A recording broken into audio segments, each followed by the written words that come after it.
Y'all have a good day, and don't eat too many tomato sandwiches. Thank you. Thank you very much, Commissioner. Mayor Johnny Weaver. Welcome to the city, and if anything we can do for you, please let me know. To be back in Jasper, it's a pleasure to be a citizen of the United States and the state of Georgia, and I love North Georgia. I was up in Chicago earlier this week.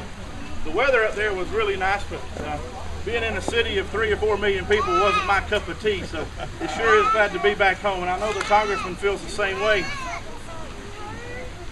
Hang on. I know our Congressman feels the same way. Anytime you get back home in Georgia, it sure is good to get back in the mountains. And it's a beautiful day over here in Jasper. The mayor does a good job keeping this park clean. I want to congratulate him on that. We were here yesterday at a little discussion with the chamber.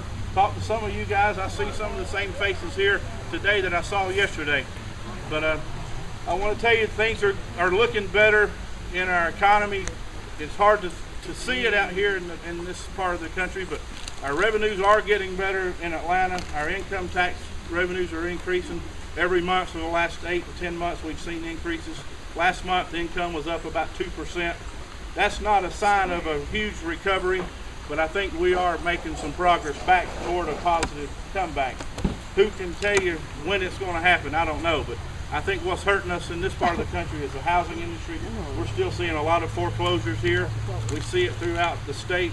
Georgia has a huge inventory of foreclosed homes, a lot of properties that the banks own. They're trying to get rid of all their REOs, and unfortunately they're selling them for probably 20 to 30 cents on the dollar, and that's bringing everybody else's values down at the same time. How do you address that? I'm not sure.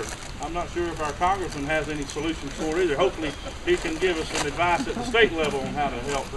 One thing we do know is you can't tax yourself out of this situation. That's not going to fix it. You can't overregulate our industries to do it. So we're going to hold the line on spending this year in the state. We cut the budget another $1.3 billion.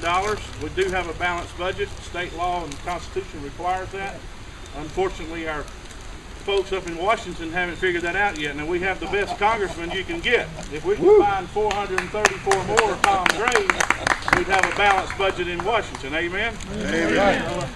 I'm not here to introduce him, but he's a good guy to follow. I really watch him a lot, and I've learned a lot from him and his principles and his conservative values, and that's what I'm trying to do in Atlanta. I'm trying to carry these values from North Georgia down there. We passed some good legislation this year.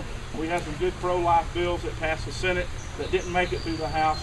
We're going to keep fighting those in January to make sure we get them passed. We get the governor's signature on them. We have some good pro-gun bills that we're going to keep working on.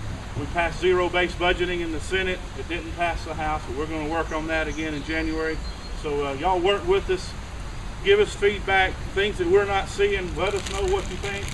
Give us a call. We had over 5,000 emails and phone calls during the 40 days of session this year. And they range from immigration to Hope scholarships to airport bills over in Dawson County, you name it. We heard it all. So it's good to get feedback from the community. There's lobbyists out there every day in the halls, on the ropes, telling us what they think. But I want to hear what you guys think. I work for you. I represent the people of my district, 8 counties: Forsyth, Dawson, Lumpkin, White, Union, Fannin, Gilmer, and Pickens. And it's a great district, probably the most conservative district in the state, maybe the Southeast. I love it. I know Tom loves it as well. So thank y'all for sending me to Atlanta. I hope I can continue to work for you and represent you. If there's anything I can do, please call me or send us an email. I'll be here anytime you need me. Just give me a ring. It's also a pleasure working with your Mayor Johnny, your Commissioner Rob Jones. Rob. It's been good working with these guys here in Pickens County. There you are, Rob. And if I can do anything for you, please call me. Thank y'all.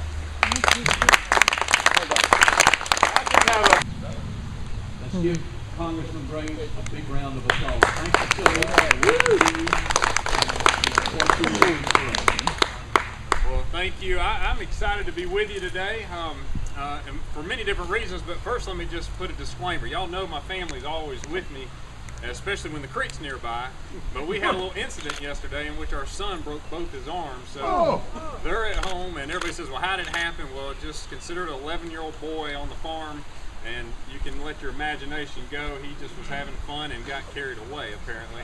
But Julie would have been here though otherwise. But you know, thinking about this week, I don't know if y'all realize, but last Tuesday was the 1 year sort of anniversary, I guess, of us being sworn into office in Washington. And what a difference a year has made. You know, Nancy Pelosi was Speaker last year in June of 2010, and now John Boehner, Speaker of this term going ahead. And an amazing difference in Washington as we're doing everything we can in the House, but we have this black hole on the other end of the Capitol called the Senate that doesn't seem to take up anything. But as you think about this week also, it's also the anniversary of the Recovery Summer Week. 1 year ago, yesterday, President Barack Obama said it was going to be the summer of recovery. And we haven't seen any recovery. In fact, we've seen things worsen. And it's amazing to see the policies they continue to advance, the ideas that they advance, and then the barriers they put in place when we put positive conservative values out front and say, this is how we get America back on track. And so as we lead into this deficit discussion, the debt ceiling discussion, I want to tell you my position. It's real simple. And that is, we want to deal with the deficit of this nation, the debt we have, and we have to do what we've called the cut, cap, and balance approach. Real simple, common sense. You've got to cut the deficit in half in the next fiscal year. You have to cap federal government spending, and you tie it to GDP. You tie it to the economy. If the economy is doing well, then government has something to work with. If it declines, then the government has less to work with. That's what every family does across this nation. That's what we think the federal government should do. And then lastly, most importantly, we believe there needs to be a balanced budget amendment sent to the states. And you know, you think about that concept. 49 of the 50 states balance their budgets. They have constitutionally bound balanced budget amendments.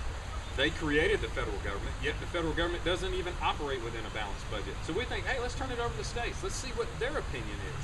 Do they think the federal government should operate and balance their books or not? And I think the states would overwhelmingly say, absolutely, we're doing it. You guys need to do it as well. And if we take that approach, cut, cap, and balance, we'll get through these difficult days. But if we continue the status quo, I mean, I think that is far worse if we continue what we're doing right now. You know, so the discussion, raise the debt ceiling or not, the question, you know, you hear Geithner and them, they talk about it and they say, well, if you don't raise the debt ceiling, here's what's going to happen. I'm concerned about if you do raise the debt ceiling, what would happen. I think it is far more catastrophic, and there are many members of Congress who are willing to stand up and say, let's take care of this on our watch and not punt it to our children and our grandchildren.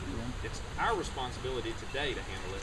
It's not their responsibility in the future. So there is a bold alliance in Washington, and it's going to be a rough and tumble summer. As you can imagine, the next couple of weeks will clearly be a contact sport, but I tell you, you guys have encouraged me so much. You've given me the strength I need, the encouragement I need, and the ability to stand and put forth those bold solutions that are necessary right now. And I couldn't do it without you. So as we gather today and we think about the next 14, 15 months, that's really where our nation is the direction of our nation is going to be determined over the next year and a half. So it starts right here. It starts with tomato sandwiches and how we change the course of our nation, and that is getting Barack Obama out of office and getting a Senate with a Republican majority. So I want Pickens County to know you guys are critical to the future of this nation. It starts here today, so let's get energized. Let's start it here. Let's just work through this summer, through the fall, the winter, and let's push into next year. Let's get a Republican in the White House. Let's get this nation back on track. But thank you for humbling me with the ability to represent you. And I know that with Steve Gooch and Rick Jaspers and the state capitol, we're in great hands and in great local leadership here. But thank you guys. I'm honored to be with you today.